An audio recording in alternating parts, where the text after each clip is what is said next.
evening, ladies and gentlemen, and the Winnipeg Blue Bombers are your West Division champ. Nobody cares about that. We want the big one.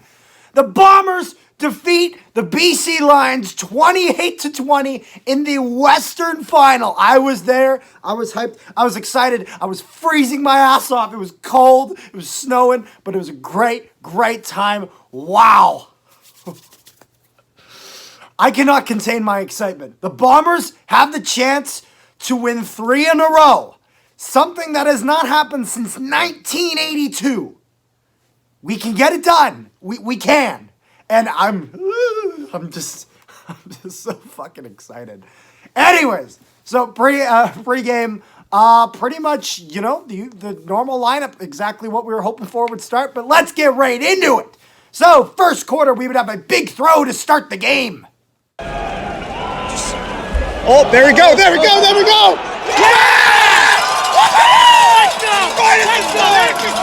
Big throw to start the game. Great start, and it's exactly what I was looking for right off the hop. I was hoping that off week would kind of reset us and have us ready for that first quarter and not using that first quarter to really just kind of go through the motions and then finally get back into it later.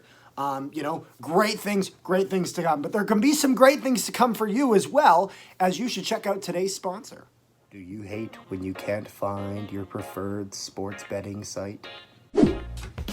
Bet99! Bet99! Caramba! Caramba! Spreads?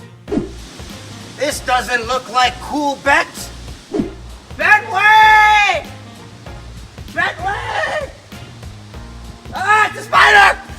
Well, that is a problem no longer. With BetStamp, you have access to all your favorite betting websites all on one platform. Just pick the game and select the best money line to ensure you make the most for every bet you make. To take advantage of this extraordinary opportunity, make sure you download BetStamp from the App Store or use the link in the description below and use referral code NHP to let them know you're coming from us and you're saving money.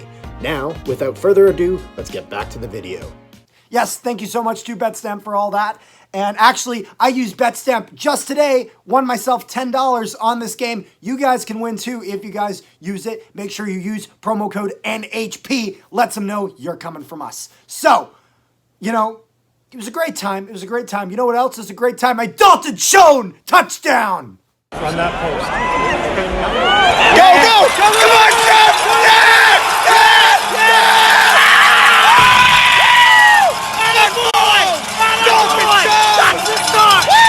Dalton Schoen gets the touchdown, 6-0. Legio goes for the convert. Legio, you know what to do. Name like this. Legs. No, don't let him out. Just get him down there. Get him down there.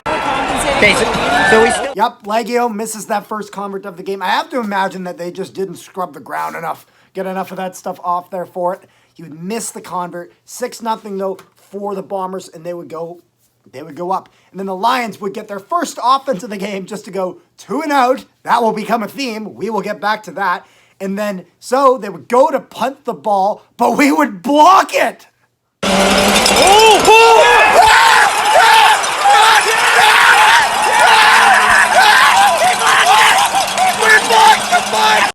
Let's go! We get a block punt, goes to commercial break. I'm just sitting there excited. I can't wait to see how this goes when we get back. So we get back from commercial break, and then they're like, we have decided to review the play. Not a challenge, they're reviewing the play. So it's like, you have the entire commercial break to figure this out. Come on, guys. And so I'm just thinking, like, you know, it was an unbelievable block, fantastic block. Keep in mind, once the player has touched the ball, if he hits the kicker afterwards, that is not roughing the kicker. It's not. So it was a great block.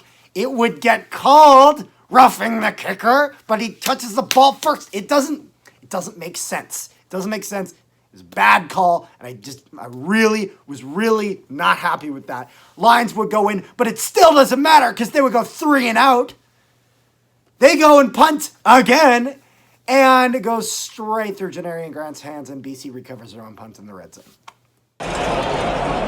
Oh, crap. Get it. Oh, my God. Oh, my God. Hold on to the ball. If only you could do something later in this game that would... oh, you can redeem yourself? Well, I guess I'll be patient and wait. But the BC Lions would get their first touchdown.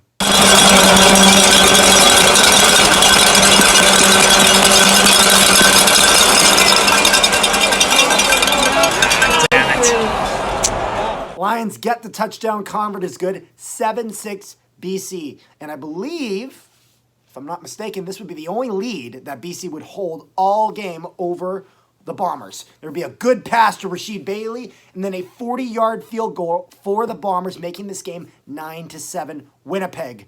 Lions go 2-and-out again. And then there would be an illegal block that I'm not going to lie, I wasn't so sure of, but it's like, maybe they just saw something that I didn't. It is what it is, though. And then we would force a fumble, and we would recover it. Get him! Get him! Oh, congratulations! You made it back!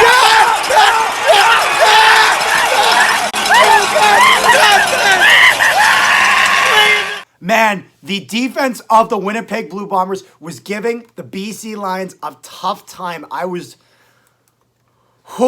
it's exactly what you want. And then right afterwards, right to end the first quarter, there would be a brilliant run fake by Brady Oliveira. So Brady Oliveira would actually run it, but he would fake it first. And so what he does is they do a fake for a jet sweep, Dembski going across and going out. And Dembski's running like he's committed, like sometimes when you see a guy doing a fake, they'll just kind of trail off going like this, and they don't have the ball, because why would they just be half-assing it? So they take advantage of this. Brady Oliveira has the ball, but he kind of half-asses it through the line while Dembski's gunning it around the side. And then once everyone kind of clears away from him a little bit, he turns on the Jets, and he gets a good amount of yardage there. Excellent fake by Brady Oliveira. And then we would get to the second quarter, we'd be close to that touchdown, but sadly, Caleros would throw a pick in the end zone. Come on!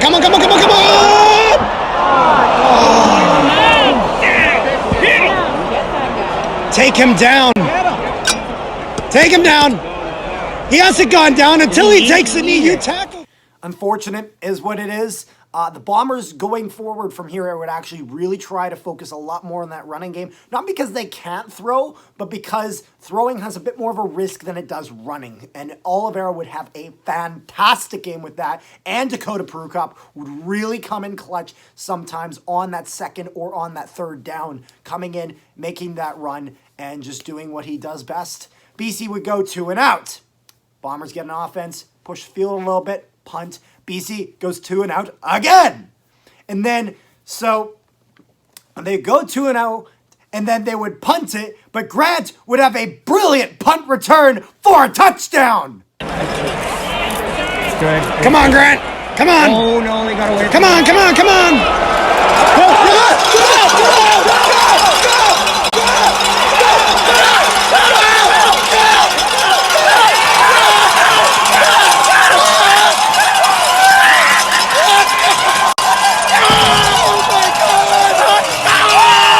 Janarian Grant makes up for his mistake earlier in the game with a touchdown. Convert is good, 16-7 Winnipeg. And then there will be a huge pass to Dominic Rhymes from Nathan Rourke. But that's okay, because the next play, there will be an interception by Winston Rose.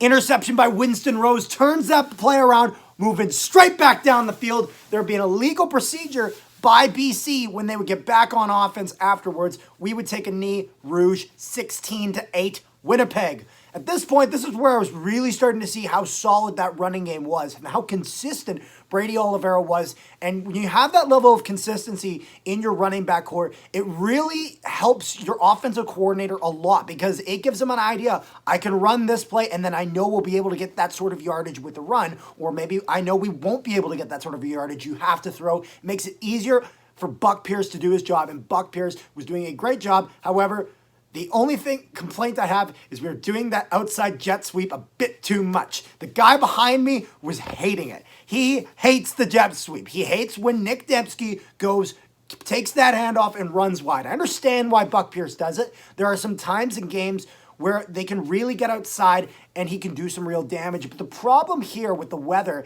is that with it being so slippery and so icy and whatnot, it's really hard for him to really get his footing when he's running and he starts to curl out, and it really prevents him from getting outside of BC's contain that they've set up. So, it's one of those things where I feel like you have to read the play just a little bit more and just kind of stop that. But we would get a field goal to end the half, making this 19-8 for the Bombers. Third quarter, because let's not waste time in halftime. Lions get the first possession. There would be an unnecessary roughness, though, on BC, and then the Bombers would get it. We'd drive the field, and the Bombers would get a touchdown. Let's go! Bombers would get a touchdown. We go for the kick, and God damn it, we missed it again. However, this time was a lot worse, as BC would return that all the way down to our end zone, meaning that BC would get 2 points, as, a 2-point convert, so they got all the way down. 2-point convert. 25-13 for Winnipeg. At least we were able to get some points. We were able to kind of increase that gap a little bit to a 12-point gap over the Lions. BC would go 2-and-out again. I feel like someone's just going to make a clip of me saying BC 2-and-out because it's happened so many times this game. The Bombers would take an illegal holding penalty. BC would take an illegal procedure. And then it'd be 3rd and 1, and BC would go for it, but they don't get it. First down, Bombers. Bombers hold the line as they needed to. The defense was excellent this game. Best defense in the league, and they proved it tonight. And then we'd have it followed up by a fantastic run by Brady Oliveira, who, like I said, was playing his heart out tonight. Field goal. We would then get ourselves a field goal. It'd be good. 28-13. Winnipeg extend that lead.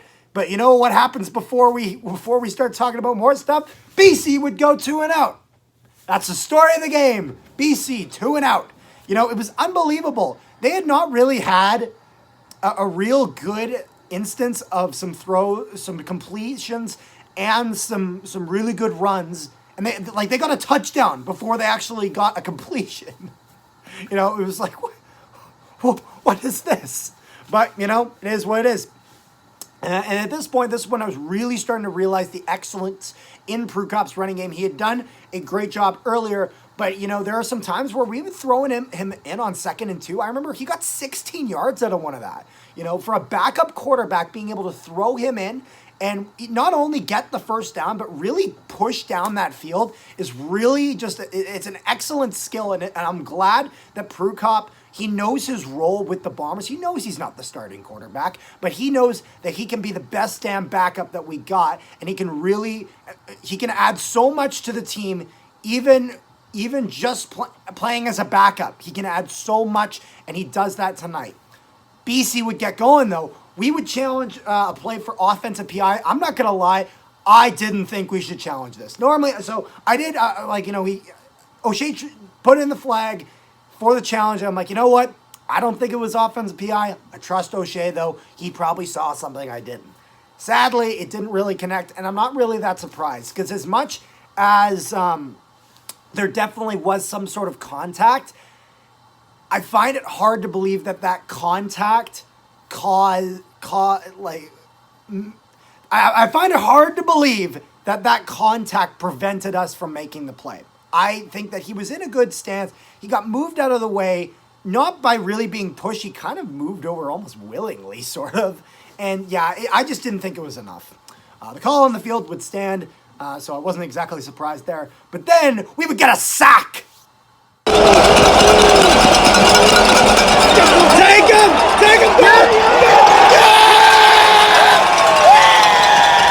Sack for the Bombers, another addition to the excellent defensive play. And then there would be a turnover on downs. And then we would go offside, and BC would take it all the way back and get a touchdown. Stop it! Take him out! Ah, damn it! Convert is good. 28-20 Winnipeg. It would go back and forth just a little bit, and then there would be a sack by Aldi Darvin. Come on, get him, get him!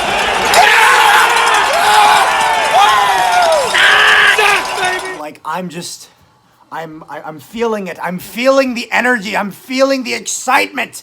And and you know what? The Bombers would just keep going. And then the Bombers, they get it done.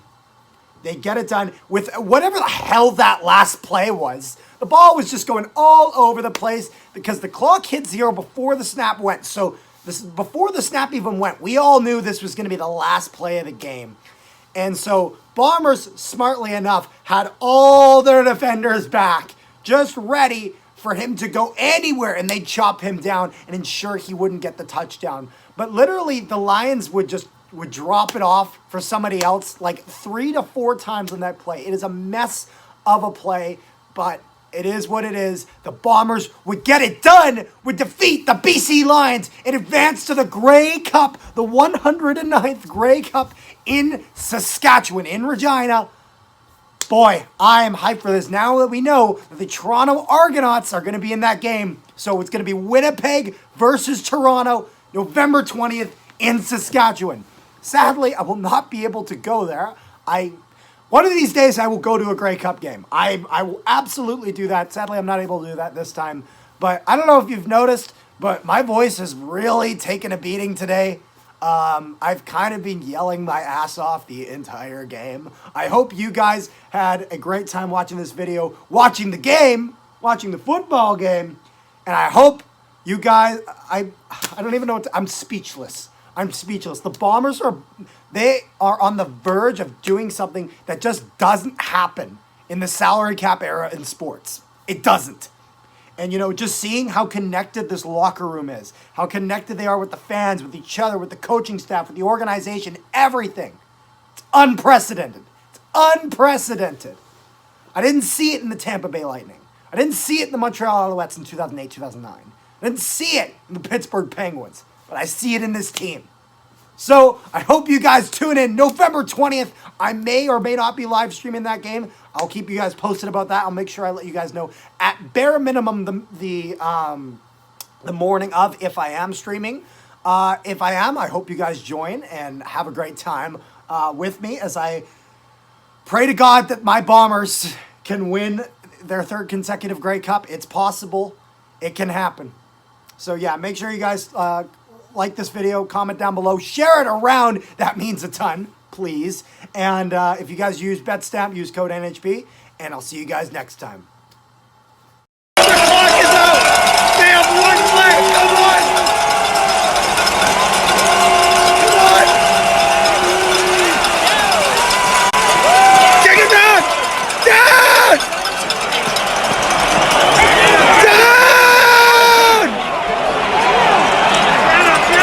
Take him down! Hey! What the fuck is that? That's it!